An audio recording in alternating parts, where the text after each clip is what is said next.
오랜만에 대형집 내교에 왔지만 제가 친정집에 고향집에 온 기분이 듭니다. 신학교를 다닐 때 제 아내가 2살, 3살짜리 꼬마를 등에 업고 손에 붙들고 교회를 다니고, 저는 주말에 여의도 침례교회로 가서 실습 전도사를 했습니다. 그때 대형교회 여자 전도사님께서 제 아내 보고 너무 젊은 여자가 애 둘 데리고 오는 게 안쓰러워서 빨리 남편 전도하셔야겠네요.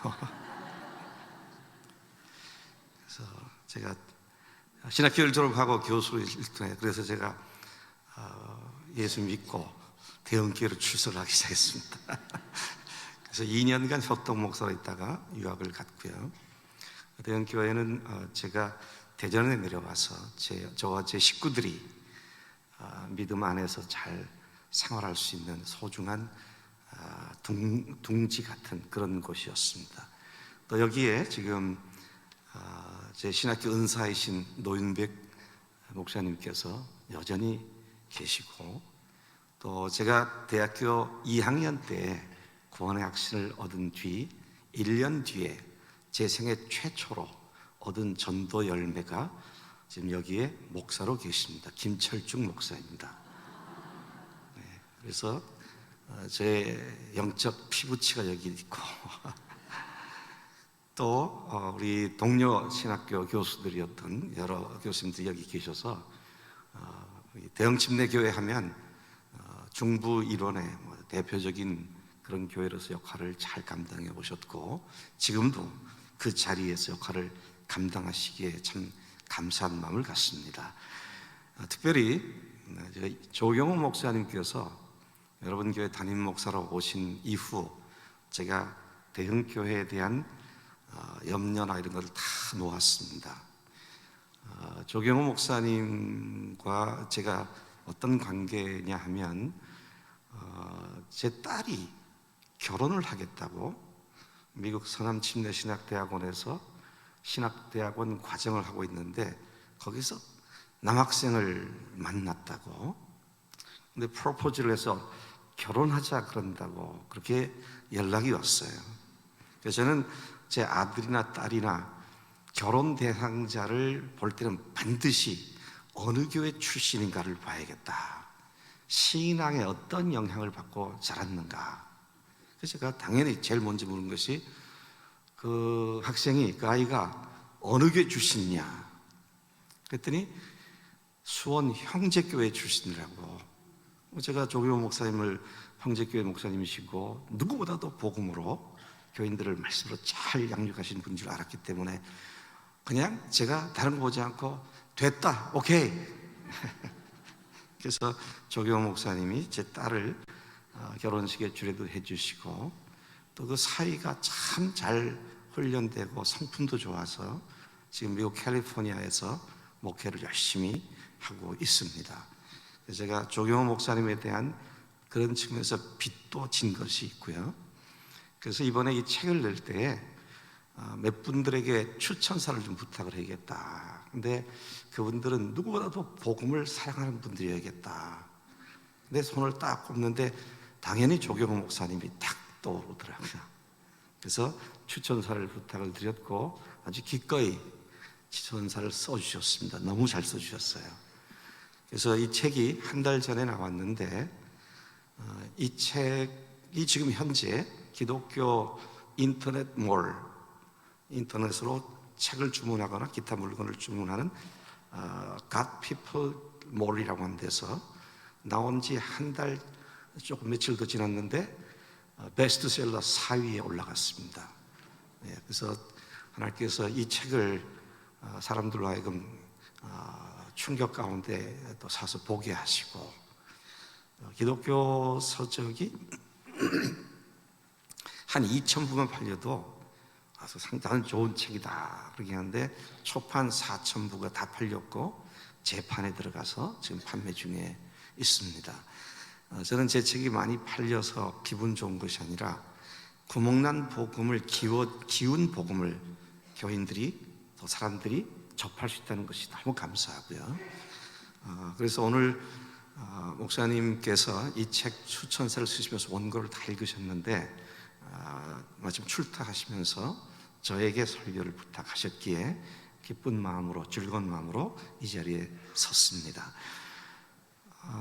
예수님께서 제자들을 부르실 때에 12를 부르셨는데 첫 네 제자를 부르신 장면이 오늘 읽은 마가복음 1장에 나타나죠.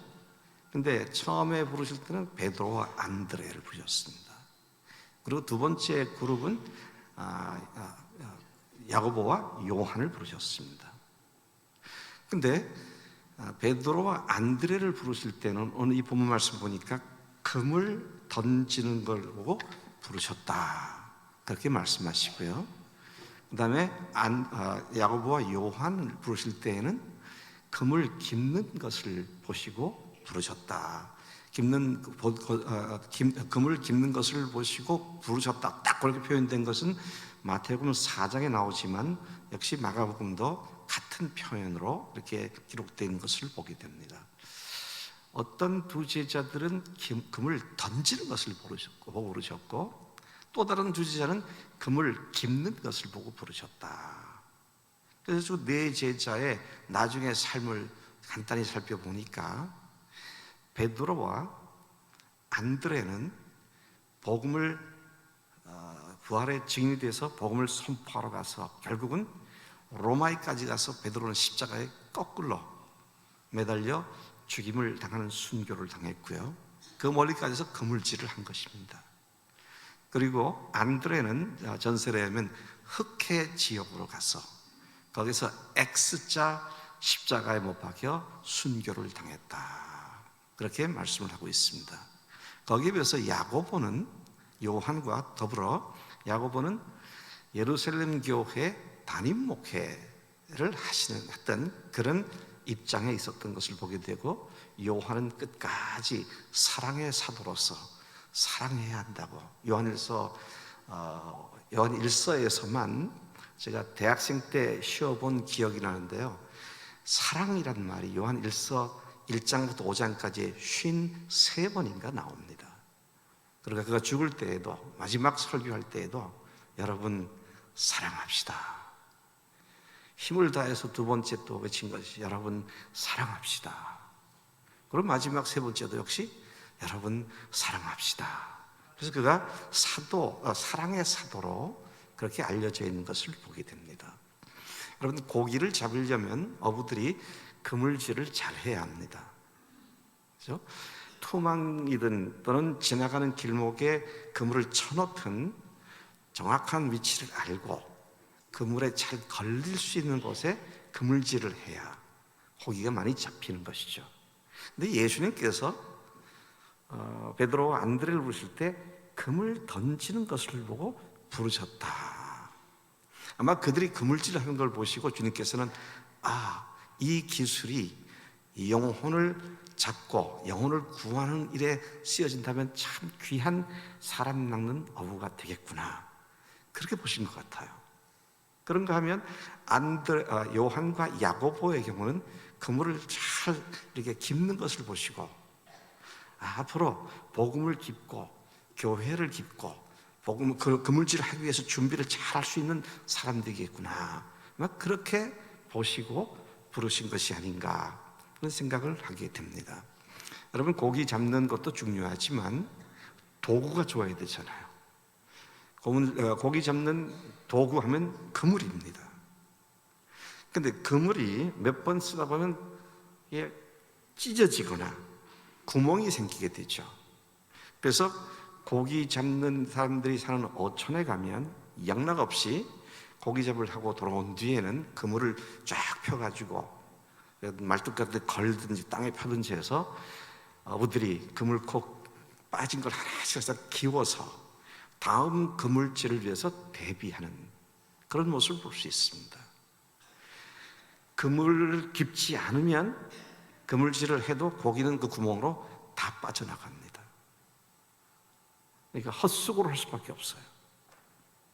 여러분, 오늘날 복음을 전하면 복음의 그물을 던지면 고기들이 잘 안 잡힌다, 그런 말을 많이 듣습니다. 요즘 전도에도요, 사람들이 예수님 잘 안 믿어요, 그런 말 하는 걸 많이 들으실 겁니다. 여러분, 그 새빨간 거짓말입니다. 거짓말이에요, 거짓말. 왜 안 잡히느냐? 그물이 뚫어졌기 때문에 안 잡혀요. 제가 이 사실에 주목을 하고 우리가 말하고 있는 복음이라는 그물에 어떤 구멍이 생겼는가 하는 것을 집중적으로 연구를 해보았습니다. 연구해 보니까요, 구멍이 숭숭 뚫렸어요. 한두 군데가 아닙니다. 그러니까 그런 복음으로 전하니까 사람들이 잘 못 알아들어요. 어떤 사람은 복음을 전하고 나면 그런 예수님이라면 정말 믿고 싶습니다. 근데 잘 안 믿어져요. 그럼 해줄 말도 없었어요. 그냥 믿음 달라고 기도하세요, 그러고 말았습니다. 근데 복음은 그렇지가 않더라고요. 믿을 수 있는 확실한 증거가 딱 제시되어 있습니다. 근데 이런 것들이 구멍이 다 나 있던 것이죠. 그래서 저는 이 책을 작년 8월 말까지 이 책을 쓸 생각을 전혀 안 했었습니다. 근데 8월 말 9월 초에 어느 날 제 마음속에 성령님께서 강하게 도전을 하세요. 너 구멍 뚫린 복음을 알면서도 가만히 있을 거냐? 구멍을 기워진 복음을 사람들에게 소개해야 되지 않겠느냐? 제가 그런 마음에 강한 성령의 음성으로 믿어지는 충동이 왔을 때 거부할 수 없더라고요. 알겠습니다. 제가 이 기운 복음 그물을 무엇이 구멍이었는데 그것이 어떻게 기워져서 완전하게 수선되는지, 수선된 복음을 소개하는 책을 쓰겠습니다. 그리고 열심히 썼습니다. 근데 쓰는 게 전혀 힘들지 않았어요. 술술 써졌어요. 근데 쓰다가 갑자기 또 다른 생각이 제 마음을 강타합니다. 왜냐하면 그때까지 저는 지금까지 책을 쓰거나 논문을 쓰거나 글을 쓰면 그것을 읽는 독자가 한국 사람이라고 늘 생각했습니다. 근데 오늘날 쓰다 보니까 이 이야기를 백인들은 어떻게 이해할까? 이 이야기를 중국 사람은 또 어떻게 이해할까? 일본 사람들은 이런 예화를 알아들을 수 있을까? 제가 쓰다가 보니까요, 아니 내가 무슨 이런 책을 다 쓰고 있나? 내가 어떻게 세계인을 독자로 삼고 이런 책을 쓰고 있는가? 제가 깜짝 놀랐어요. 그러면서 동시에 하나님께서 저에게 또 강한 소원을 주셨습니다. 이 책이 전 세계 언어 중에서 적어도 메이저 언어, 주된 언어 10개국어로 번역 출판되겠구나, 그런 생각이 들었어요. 영어, 러시아어, 중국어, 일본어, 스페인어, 독일어, 프랑스어, 인도네시아, 포르투갈, 그 다음에 필리핀의 따갈로그라든지,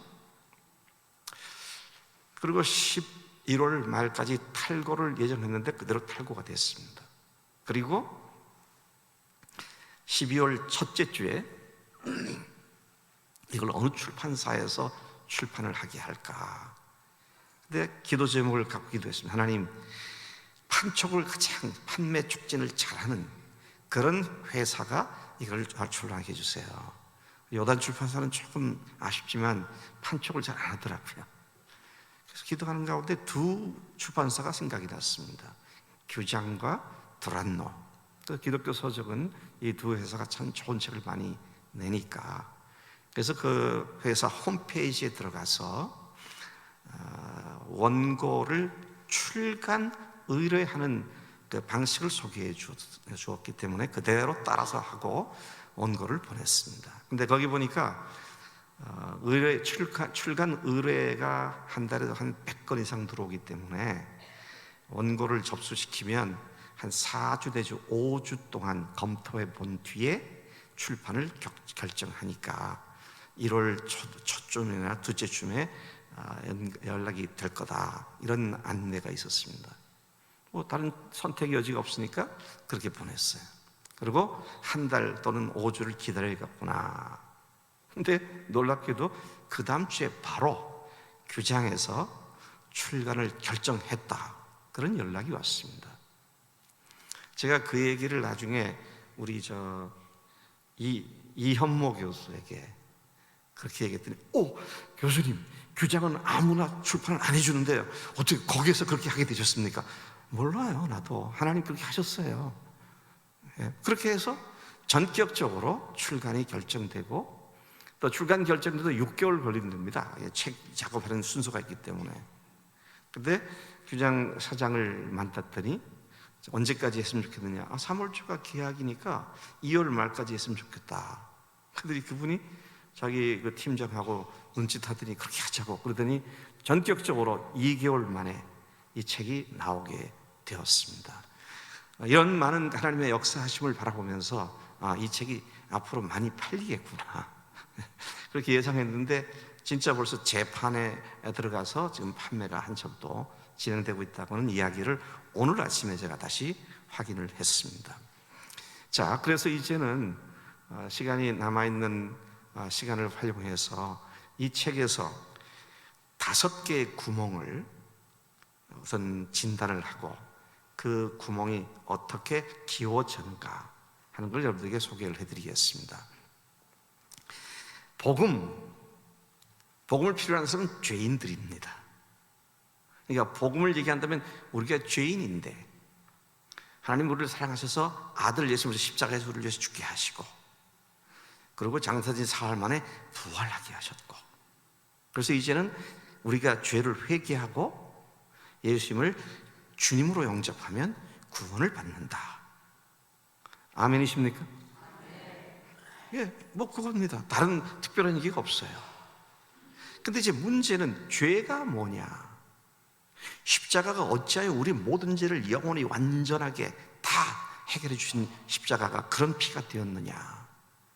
또 예수님이 십자가에 죽으시고 부활하셨는데, 예수님이 십자가에 죽으신 이유가 당신이 하나님이라고, 당신이 아버지가 하나라고, 그러니까 유대인들이 그분을 신성모독으로 십자가에 죽였는데, 부활하심으로 말미암아 그분이 정말로 하나님이신 것이 증명됐는데, 그래서 그분이 우리 죄를 죽는다는 말씀이 확실하게 증명이 되었는데, 이 복음을 증거할 때 이 부활이 제대로 증거로 잘 전해지지 않았다는 사실을 보게 되는 것이죠.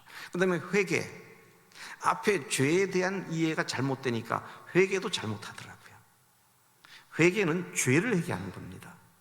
근데 앞에 죄에 대한 이해가 구멍이 뻥 뚫려 있으니까 회개가 바른 회개가 안 되는 겁니다. 그렇게 이해가 제대로 안 되니까 예수를 영접하는 것도 그 죄를 해결해 주신 나의 주님으로 영접해야 되는데 고작 구세주로 영접하는 끝나버리고, 그래서 쭉 그 전도지들을 제가 5개를 비교 분석해서 비평적 분석을 해보았습니다. 지난 40-50년 동안 한국 교회와 전 세계 교회가 즐겨 사용했던 전도지, 내비게이터 선교회 브릿지라고 하는 생명의 다리, 빌리그램 전도팀에서 나온 하나님과 화목하는 길, 또 우리 침례교에서 나온 연쇄전도, 또 제임스 케네디의 전도 폭발, 그 다음에 CCC에서 나온 사형리, 이 5가지 전도 메시지를 죄에 대해서 어떻게 얘기하고 있는가, 십자가에 대해서 어떻게 얘기하고 있는가, 부활에 대해서는 어떻게 소개하고 있는가, 회개에 대해서는 뭘 얘기하고 있는가, 그리고 영접에 대해서는 어떻게 얘기하고 있는가, 5개의 메시지를 5개 요소들을 가지고 전부 비교하면서 분석을 해보았습니다. 그거 연구해서 제가 3년 전 우리 신학교 교수 논문집에다가 발표를 한 일이 있습니다. 저는 그거 논문 쓰다가요 까무러질 뻔했어요. 까무러질 뻔했어요. 내가 지금까지 전했던 복음의 내용이 이렇게 허접한 복음이었나, 이렇게 구멍이 많이 뚫린 복음이었나, 너무 충격을 받았습니다. 자, 시간이 많지 않으니까 그러면 죄부터 제가 하나씩 짚어보겠습니다. 여러분, 성경은 로마서 3장 23절에 모든 사람이 죄를 범하였다고 선포합니다. 누구도 죄 없는 사람은 아무도 없습니다. 그래서 우리가 전도할 때 당신이 죄인 것을 인정합니까? 그러면 제가 전도한 결과에는 95%의 사람들이 예, 죄인 것을 인정합니다. 그러면 죄인 걸 인정하니까 십자가를 그다음에 얘기했습니다. 여기 어마어마한 패착이 있었습니다. 제가 서울의 우리 신학원에서 학생들을 이런 내용을 가르치고, 죄가 도덕적이고 윤리적인 사람들과 관계에서 지어진 그것이 근본죄가 아니고, 근본 죄는, 가장 무서운 죄는 하나님을 상대로 지은 죄다. 그래서 하나님을 상대로 범죄한 것이 뭐냐? 그럴 때 에스겔서 28장이나 이사야 14장이나 요한계시록 12장이나 이런 것이 나와 있는 대로, 하늘의 천사 중에 하나가 스스로 자기를 높여서 내가 하나님과 같이 되리라, 내가 지극히 높은 자와 같아지리라. 그래서 그 마귀란 놈이 하늘나라에서 쫓겨났습니다. 그리고 세상을 쫓겨났어요. 그리고 세상에 와가지고 한 짓이 하나님의 형상대로 지음받은 인간을 유혹해서 자기가 지은 죄와 똑같은 죄를 짓게 만든 것이죠. 자기가 지은 죄가 뭡니까? 내가 하나님과 같다는 것입니다. 자기가 하나님 자리에 올라간 것이었습니다. 자기가 인생의 주인 되는 겁니다. 근데 참 이상한 것은요, 같은 성격의 말씀을 가지고도, 같은 성경 구절을 가지고도 왜 이렇게 잘못, 죄를 얘기할 때 잘못 소개했는가 하는 것이 너무도 이상한 겁니다. 우리가 범죄한 최초의 범죄 사건이 창세기 3장 5절에 기록되어 있습니다. 창세기 3장 5절은 이렇게 말하죠. 마귀가 지금 인간에게 와서, 뱀의 모양으로 와서 유혹하는 장면입니다. 네가 만일 이 실과를 먹으면, 이 과실을 먹으면 하나님과 같아져서 선악을 분별하게 될 것이다. 근데 그 구절을 가지고 전도할 때 어떻게 했냐면요, 하나님께서 따먹지 말라고 하는 선악과를 따먹게 함으로써 범죄하겠는데, 그 범죄가 뭐냐? 따먹지 말라는 명령을 어긴 불순종의 죄를 졌다. 예, 불순종 맞습니다. 근데 초점이 빗나갔어요. 그 구절이 3장 5절이 말하고 있는 핵심은 뭡니까? 이걸 먹는 날에는 어떻게 된다? 네가 하나님같이 된다. 자기가 하나님과 같아지겠다고 했다가 하나님을 쫓겨난 그놈이 세상에 와서 인간을 유혹할 때, 이것을 먹는 날에 네가 하나님과 같이 되어서 선악을 분별하게 된다. 여러분, 물어보겠습니다.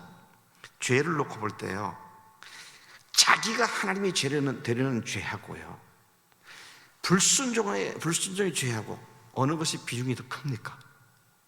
전자입니까? 후자입니까? 이거는 뭐 말할 필요도 없습니다. 단순히 불순종한 문제하고요, 자기가 하나님이 되겠다고 하는, 여기에 넘어가서 하나님이 되고자 하는 이 죄하고요, 이건 비교도 안 되는 어마어마한 죄값이, 죄의 무게가 전자에 있는 거지 않습니까? 근데 그동안 우리가 전도할 때 사용했던 전도 메시지들이 그거를 어느 누구도, 어느 전도지도 그걸 지적하지 않고 있더라고요. 여러분, 구멍이 보이십니까? 이게 안 되니까요, 이게 도덕 윤리적인 차원에서 이해되니까 회개도 그저 얘기하는 겁니다. 근데 처음에, 이야, 근본 죄가 하나님을 상대로 지은 죄구나, 내가 마귀의 손가락 넘어가지고 하나님과 같아지겠다는 마귀와 똑같은 죄를 지은, 내가 마귀 새끼 같은 그런 존재를 죄를 졌구나. 그러면 어떻게, 회개도 하나님 제가 그렇게 무서운 죄를 쓴다고 하나님께 회개하는 것이잖아요. 제가 여기에 이제 깊은 관심을 갖게 된 가장 근본적인 이유는요, 예수님을 믿고 십자가의 은혜를 믿고 보혈로 죄 사함 받고 천국 갈 확신이 있다고 하는 구원의 확신을 갖고 있는 사람들이 삶은 잘 안 변해요. 구원의 확신이 있는데 왜 삶을 안 변할까? 저는 평생 제자 훈련했습니다. 제자 훈련을 열심히 하니까요, 암송도 하고 큐티도 하고 전도도 하고 성경 공부도 하고 교제도 하고 잘 해요. 근데 자기가 주인 된 그것이 아직도 여전히 변하지 않더라고요. 그래서 한때는 그런 생각했습니다. 복음은 우리가 죄책감에서 벗어나서 천국 갈 기쁨을 주는 것이 그 복음이 갖고 있는 효력이 전부인가? 그리고 우리의 삶은 변화시키지 못하는 것이 복음인가? 그렇게 제자 훈련했어도 근본이 안 바뀌는 이유가 뭔가? 나중에 알고 보니까 근본 죄인 하나님이 아닌 자기가 주인인데 여기에서 완전한 회개가 안 됐으니까 그냥 계속 그 자리에서 맴돌고 있는 이런 문제를 발견하게 되더라는 것입니다. 자, 아까 제가 신학원에 있던 여학생, 그 여학생은 사실은 쉰 중반이 된 목사님 사모님이었습니다. 저한테 강의를 듣고, 죄가 이거다 강의를 듣고 그 다음 주에 나가서 전도를 하고 보고를 하는데 이런 보고를 하더라고요. 60대 아주머니를 만나서 처음, 아주머니, 성경은 우리 인간이 다 죄를 범했다고 했습니다. 아주머니도 죄인이라고 인정하십니까? 그랬더니 그분이 답하기를, 예, 인정하고 말고요. 세상에 내가 죄인이 아니면 누가 죄인이겠습니까? 그래서 놀래가지고, 아니 왜 그렇게 본인이 죄인이라고 생각하냐? 말도 마세요. 제가 지금까지 살면서 돌이켜보니까 참 나쁜 사람으로 살았다고. 남들 괴롭히고 미워하고 욕하고 싸우고 시기하고 제가 한 짓을 제가 잘 하기 때문에 제가 죄인인 건 너무 잘 압니다. 그 얘기를 듣던 이 목사님 사모님이, 네? 아주머니가 죄인이라고 하는 이유와 성경이 죄라고 말하는 이유가 다른데요? 그러니 놀래가지고, 아니 뭐가 어떻게 다른 거냐고. 그래서 아주머니가 얘기한 건 사람들을 상대로 지은 것이고, 성경이 말하고 있는 근본 죄는 하나님을 대상으로, 하나님을 상대로 지은 것이 근본 죄라고 말하고 있습니다. 그게 뭐냐? 이제 자기가 하나님의 자리에 올라가서 자기가 인생의 주인 돼서 자기가 원하면 하고 원하지 않으면 안 하고 자기 느낌대로 살고, 이런 것들이 결국은 다른 사람들과 관계에서도 내가 주인 됐으니까 주인된 나를 위해서 상대방을 무너뜨리고 까뭉개고, 그러다 보니까 도덕윤리적인 죄를 지는데, 도덕적이고 윤리적인 죄 이전의 근본적인 죄가 하나님 앞에 하나님을 상대로 지은 죄라고 말이죠. 그리고 그 죄를 위해서 죽으셨고 부활하셨다고. 그날 그 60대 아주머니가 그렇게 죄를 회개하고 예수님을 영접했다고 하면서 너무 기뻐하는 그런 보고를 들은 적이 있습니다. 여러분, 명의가 어떤 사람입니까? 문제를 정확하게 진단하고요. 그 증상을 통해서 무슨 병이다라는 걸 딱 진단한 데는 거기에 처방을 정확하게 해줘서 그 의사의 손이 닿는 환자들이 바로바로 낫는 것이 명의 아닙니까? 우리가 영적인 복음의 생명을 구원하는 일에 있어서 근본 인간을 멸망시키고 파멸시키는 근본 죄가 하나님을 상대로 지은, 자기가 하나님의 자리에 올라가서 자기가 마음대로 주인 노릇했던 이것이 죄라는 사실이 5개의 전도지 중에 거의 실적 언급 한두 마디는 했을지 모르지만 거의 설명이 안 되고 지나간 말이죠. 제가 그랬잖아요. 좀 듣기가 거북스러울지 모르지만 허접한 복음이 되고 말았다는 것입니다.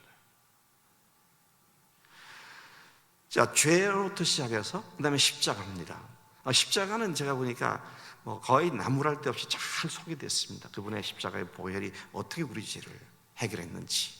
한 가지 아쉬운 것은 히브리서 4장부터 10장까지, 4장부터 10장까지, 그러니까 무려 6장에 걸쳐서 예수님이 우리들의 죄를 위해서 대제사장으로 하늘 성소에 들어가서 제사를 드리신 그 예수님을 쫙 설명하고 있습니다. 그리고 놀라운 것은요, 십자가에 흘리신 보혈이 어떻게 우리의 모든 죄를 해결했는지를 가장 분명하고 세밀하게 설명해 주는 것이 거기입니다. 히브리서예요.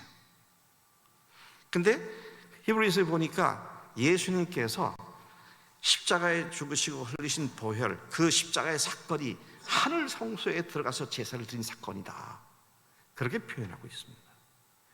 모세를 시내 산으로 하나님께서 불러오셨습니다.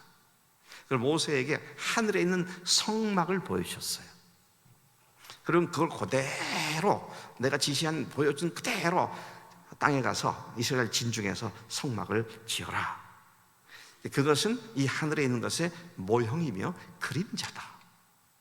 그래서 성막과 성전에서 그림자로 그들이 짐승의 진술을 잡아서 피를 제사로 바치고, 그래서 자기들 죄가 용서됐다고 그렇게 살아왔는데, 그것이 예수님의 영원한 속죄 제사에 대한 그림자였다는 것이죠.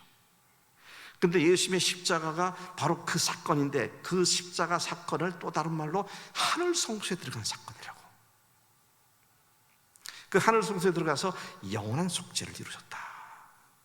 그래서 히브리서 8장, 9장, 10장에 보면 계속 반복되는 말씀이 단번에 한 번의 제사로 완전한 제사를 드리셨다. 그래서 저는 우리 교회 교인들한테 공식을 하나 가르쳐 주셨어요. 예수님이 하늘 성소, 십자가에 죽으신 사건은 하늘 성소에 들어간 사건으로서 그분이 단번에, 그러면 이제 그 다음에 교인들이 나옵니다. 단번에, 그러면 모든 죄를 완전히 그리고 영원히 사해 주셨습니다. 한번 해볼까요? 단번에, 그러면 여러분들은 모든 죄를 완전히 그리고 영원히 사해 주셨습니다. 예수님께서 십자가에 흘리신 보혈이 하늘 성소에 들어간 사건에서 그분이 단번에 모든 죄를 완전히 영원히, 이거 한번 다시 한번 해봐야겠습니다. 제가 마음에 좀 안 드네요. 하늘 성소에 들어간 그 십자가의 보혈이 단번에 모든 죄를 완전히 영원히 한 것입니다. 아멘. 이야, 십자가가 그런 의미가 있더라고요. 너무너무 감격스러워. 하늘 성소에 들여진 그 보혈로 단번에, 한 번에, 한 방에 끝나버린 거잖아요. 죄에 관해서는 완전히 다 해결해버리는 말이죠. 자, 그래서 십자가의 의미가 그건데, 이제 문제는 뭐냐? 어떻게 믿습니까? 십자가에 죽으신 예수님이 하나님으로서 우리 죄를 죽으시기 때문에 모든 죄를 다 단번에 완전히 영원히 해결했다는 것을 뭘 근거로서 믿을 수 있습니까? 근데 그동안 이것이다라고 제시하는 근거를 우리가 제대로 제시를 못했어요. 그게 큰 구멍이고요. 이 복음에 난 구멍 중에 제일 큰 구멍이 그거라고 생각됩니다. 여러분, 하나님께서는 부활을 모든 사람들에게 믿을 만한 증거로 주셨다 그랬습니다. 사도행전 17장 31절입니다. 모든 사람들에게 믿을 만한, 하나님께서 그걸 죽은 자 가운데 다시 살리신 것으로 모든 사람들에게 믿을 만한 증거를 주셨다 그랬습니다. 뭐 어떻게 믿느냐면 뭘 따져, 무조건 믿어. 아닙니다. 주님께서 따져서 믿으라고, 따지지 말라고 믿는 게 아니라 확실히 따져가지고 증거를 가지고 믿으라고 확실하게 주님께서 증거를 주셨습니다. 근데 그 증거가 뭐라고요? 부활입니다. 부활입니다. 여러분, 이 지금 사도행전 17장 31절 말고 예수님께서 친히 그 말씀하셨습니다. 한 번은 바리새인들과 서기관들이, 서기관은 성경을 맨날 사필하는 것을 업으로 삼고 있는 사람이니까 성경을 아주 잘하는 사람입니다. 그 사람이 와서 예수님께 이제 질문을 합니다. 당신이 하나님께서 왔다는데 하나님께서 오셨는지 뭘 좀 믿을 수 있는 표적을 달라고. 그래서 주님께서 머뭇거리지 않고 즉각적으로 답하십니다. 악하고 음란한 세대가 표적을 구하나 무엇 표적밖에 없다? 요나의 표적밖에 없다 그랬습니다. 제가 결론적으로 말씀드립니다. 예수님이 하나님께로부터 오신 하나님 자신이고 하나님의 아들이시라는 표적은 요나의 표적밖에 없습니다. 왜요? 주님이 그렇게 말씀하셨기 때문에요. 아멘? 그러면 그 표적을 붙잡아야죠. 그 표적을. 주님은 그것밖에 없다고 그러셨어요. There's nothing but genocide. 요나의 사인밖에 없다고 그랬습니다. 근데 왜 자꾸만 우리가 죄 사함 구원 받은 걸 느낌이나 체험이나 감정에 의존하려고 그래요? 그것밖에 없다고 그러셨다니까 말이죠. 야, 주님께서 딱 잘라서 선언해 보신 거죠. 요나의 표적밖에 없다. 부활밖에 없다. 그러면서 예수님께서 설명하십니다. 마태복음 12장에서 그 말씀하시죠. 12장과 16장 두 번 똑같이 말씀하십니다. 악하고 음란한 세대가 표적을 구하나 내가 너에게 보여줄 표적은 요나의 표적밖에 없다. 그러면서 설명해 주십니다. 요나가 밤낮 사흘을 큰 물고기 뱃속에 들어갈 것처럼 인자도 밤낮 사흘 땅속에 들어갈 것이다. 요나의 표적이 뭐냐? 사흘 후에 부활하는 거다. 부활하는 거다. 이게 내가 하늘로부터 온 분명한 너희들에게 보여줄 유일한 표적이다. 그 표적이 부활인 줄로 믿습니다. 그래서요, 우리가 복음을 전할 때 십자가만 전할 것이 아니라 부활까지 전해가지고 사람들이 믿는 근거가 확실하게 부활의 표적을 쫙 붙잡고 믿게 하는, 이게 우리들이 해야 할 일인 것이죠. 제가 그러잖아요. 요즘 전도하면 잘 안 믿는다고. 아닙니다. 복음을 전하고요, 십자가로 전하고 부활을 딱 전한 뒤에 이것이 증거다 라고 하면은요, 믿을 사람들은 정말 믿더라고요. 그리고 더 재밌는 건요, 그렇게 확실한 증거를 가지고 딱 믿게 되니까 그 다음날 그 사람들이 또 전도합니다. 자, 이런 것들을 제가 지난 3, 4년 동안 우리 학생들 통해서, 우리 교인들 통해서 확인하고 나니까, 야, 이거 안 되겠다, 이 책 써야겠다, 하나님께서 이런 마음 주셨고요. 자, 지금 시간이 많지 않으니까 제가 부활에 관해서 할 말이 많은데, 예수님의 제자들조차도요 3년을 쫓아다녔는데, 이게 마귀가 얼마나 사람들을 헷갈리게 만드는지 몰라요. 3년을 쫓아다녔는데 마태복음 12장부터 20장까지 9장에 걸쳐서 예수님께서 6번 반복해서 내가 십자가에 죽을 거다, 근데 사흘 만에 다시 살아날 거다, 6번을 얘기하셨어요. 아무리 아둔한 제자들이라도 같은 말을 6번 하시면 알아들어야죠. 근데 그들이 알아듣지 못했습니다. 기억도 못했어요. 너무 놀라운 건 그렇게 예수님이 직접 하신 것을 6번씩 들었던 그들은 부활을 기억 못했는데, 예수님 부활하시고 돌아가시고 나니까 뭐 사흘 만에 부활한다고 그랬는데 이걸 기억한 사람들이 있더라고요. 누가 기억했을까요? 제사장들과 종교 지도자들이 그걸 기억하더라고요. 그래가지고 어떻게 합니까? 무덤에다가 봉인을 하고, 그 다음에 어떻게 합니까? 군병을 갖다가 파수꾼 세우고 그렇게 하잖아요. 근데 저는 그거 묵상하다 너무 이상하더라고요. 제자들은 기억을 못했는데 대적자들은 기억을 해서 방비를 하더라고요. 방비를 해요. 그리고 살아나시니까 그들이 어떻게 합니까? 제자들이 훔쳐갔다고 얘기해라. 그래서 군병들을 매수하지 않습니까? 그래서 이게 민간에 퍼졌다고 성경은 말하고 있습니다. 그래서 제가 보니까 제사장들과 종교지도자들이 참 아둔한 사람들입니다. 왜냐하면 제자들이 훔쳐가놓고 거짓말로 부활했다 그러면 누가, 세상에 어떤 사람들이 자기가 만든 거짓말을 위해서 순교를 합니까? 네? 어떻게 그런 일이 있을 수 있어요? 자, 이 요나의 표적으로 누구도 부인할 수 없도록 그분이 부활하신 사건으로 하나님이라는 사실, 그래서 제자들은 십자가 밑에까지, 십자가에서 돌아가시고 부활하기 전까지는 아직도 예수님이 누군지 잘 몰랐어요. 부활하신 후에야 제자들이 예수께서 하신 말씀을 기억하고 성경과 예수께서 하신 말씀을 믿었더라 그랬습니다. 다 도망갔던 그들이 부활을 하고 나니까 부활을 목격하면서 모이기 시작을 하죠.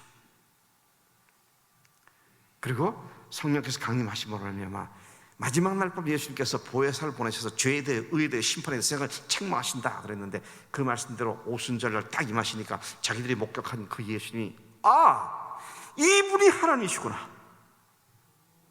빛이 나가지고 복을 전하기 시작합니다. 손 넣고, 손을 갖다가 손바닥에 넣어보지 않고 옆구리에 넣어보지 않고, 근데 절대 안 믿겠다 그러던 도마가 예수님께 딱 보여주시니까 그냥 코끼리 잡고 나의 하나님이시며 나의 주님이십니다, 그런 고백을 하지 않습니까?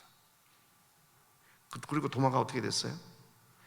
무려 먼 인도까지 가서, 전세를 하면 72년도에 AD 72년에 힌두교도들이 창에 찔려 순교를 당하는, 더 이상 헷갈리거나 의심하지 않고요, 계속 백슬라이딩을 하지 않고 순교까지 계속 나가는 거예요. 12제자가 다 그랬습니다. 근데 이 부활이, 이 십자가가 지금부터 2000년 전에 happen to be, 어쩌다가 발생한 사건이 아니라 구약 성경 창세기부터 쫙 예언되었던 그대로 주님께서 내가 성경에 예언한 그대로 죽을 것이고 성경에 한 대로 살아날 것이다. 그래서 고린도전서 15장 부활장의 사도 바울이 3절 4절에서 내가 받은 것을 먼저 너에게 전하였노니 이는 그리스도께서 성경대로 우리 죄를 위해 죽으시고 장사 지는 바 되었다가 성경대로 사흘 만에 다시 살아나서, 주님의 부활은 그분의 십자가가 우리의 죄를 위한 하나님의 십자가였고, 성자 예수님께서 죽으신 완전한 대속의 십자가요 보혈했다는 사실을 부활이 확실하게 드러낸 줄로 믿습니다. 이제는 믿는데 근거가 있지 않습니까? 근거가 있으니 자신이 얘기할 수 있어요. 그러니까 오순절날 성령께서 하시고 나니까 어떻게 됩니까? 제자들이 나가서 외치기 시작하는데 2장, 3장, 4장, 5장, 6장 나가서 외치는 게 뭘 외치는 줄 아세요? 예수님께서 우리 죄를 내주고 싶다. 그거 아닙니다. 그거 아니에요. 너희들이 죽인 예수를 하나님께서 다시 살리셨다. 이 일에 우리의 죄인이라 부활을 증거했더라고요. 부활을. 근데 유대인들은 성경을 아는 사람들이잖아요. 그 얘기를 듣고 나니까 이들이 난리가 난 겁니다. 그러면 우리가 하나님을 죽였다는 얘기냐? 우리가 어찌할꼬 하고 이제 통곡을 하면서 어쩔 줄 몰라서 회개하는 그 3,000명이, 그리고 3장에 성전 미문에 앉아있던 안전뱅이를 고친 사건으로 보면 4장에서 보니까 5,000명이 그냥 한순간에 주님 앞에 돌아오는, 예수님을 그렇게 미워하고 믿는 사람들 잡아 죽였던 바울도 부활하신 주님을 다메섹에서 만난 뒤에 3일간 눈 안 보이가 눈이, 그 다음에 아나니아 안수로 비늘이 벗겨지고 눈이 떠지고 정신 차리고 나니까 그 즉시 가서 회상에 가서 예수께서 그리스도시라고 증거하고 유력하게 증거해서 믿게 되는, 믿는 사람을 얻게 하는, 그들이 증거한 것이 십자가로 끝난 것이 아니라 부활을 증거했더라는 것이죠.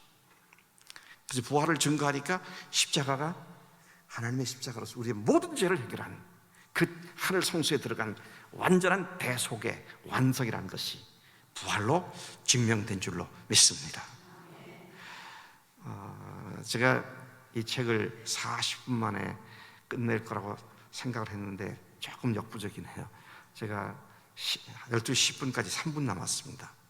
3분 동안에 나머지 두 구멍을 말씀드리겠습니다. 회개, 아까 이미 다 나왔습니다. 뭘 회개해야 합니까?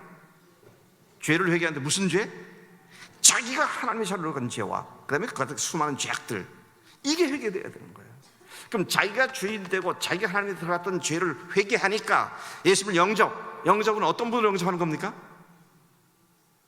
주님으로 영접하는 것이죠. 나의 삶을 주관하시고 통치하시는 나의 하나님으로, 나의 주님으로 영접하는 것이죠. 물론 그 속에는 구세주라는 말도 포함됩니다만 말이죠. 이렇게 이 구멍이 기어져서 복음을 전하니까 전하는 사람도 담대하고요. 또 그 말씀 듣는 사람도 확실히 믿을 수 있는 증거가 그거구나. 십자가의 보혈이 부활로 확증되어진 것을 믿고 나아가는 그런 일들이 발생하게 된 줄로 믿습니다. 대형 침례교회, 늘 제 마음속에 떠나지 않는 교회입니다.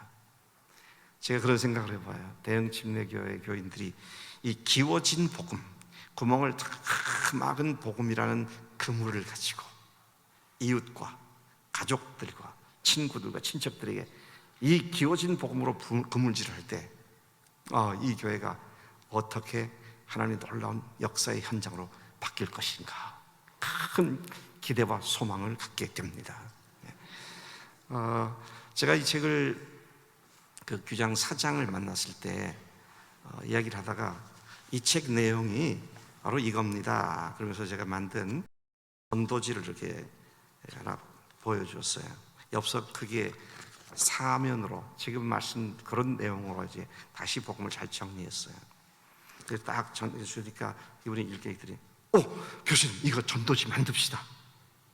그래서 여기에 제목하고 성경 구절을 있는데 사이에 조금 설명을 넣어가지고 한 8페이지나 12페이지 정도 소책자를 만들어서 이것을 전도지로 만들어서 그걸 합시다. 그러면서 한 얘기, 이 책이 나올 때 독자들이 사면 10권씩 부록을 끼워주겠다고.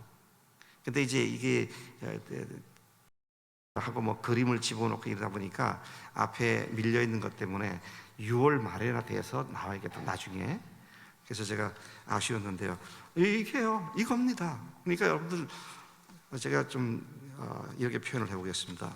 이거 뭐 간단한 겁니다. 그래서 이걸 갖다가요 이렇게 잘 말아가지고 우리 뚜껑을 딱 열고요, 이거 딱 넣고 닫으면 생명의 역사를 일으키는 메시지로 무장된 하나님의 용사들이 다 될 줄로 믿습니다.